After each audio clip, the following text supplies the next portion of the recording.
perfectly normal, went to school, didn't feel anything wrong. And then during my game I felt fine, and then just whenever I got taken out, it all happened. It was end of the first quarter. We hear screaming, "Mr. and Mrs. Houck, come over." And so we didn't know what was going on. We looked and I saw Colleen's legs sticking out from a pile of people.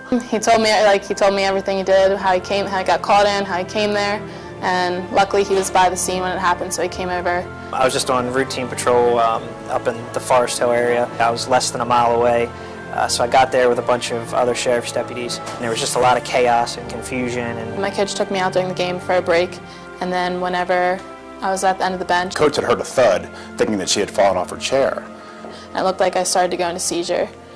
But she actually, we found out later, was cardiac arrest. I checked for a pulse. She didn't have a pulse and she wasn't breathing.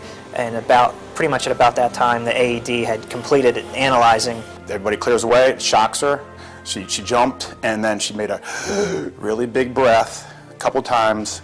Then I started to see signs that her condition was starting to deteriorate. And they shocked her one more time. She took those big breaths again, but never really came back.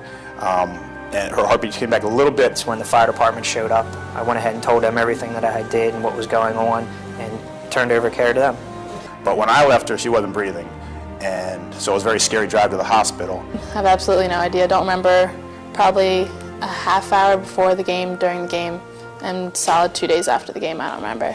When I went down to the hospital that night, after the doctor had called and asked me to come down, I went through everything with him and explained what went on, and then he said at the end, he said, "I want you to know that what you guys did before the fire department got there is what saved her life."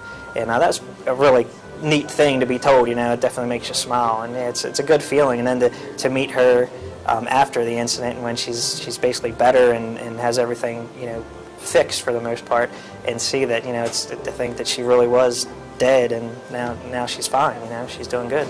So. Well, everyone would always say don't take life for granted and everything, and I would always listen, but definitely after that it made it obvious. He was a great help, and I couldn't ask for anything more. It was awesome. I got lucky.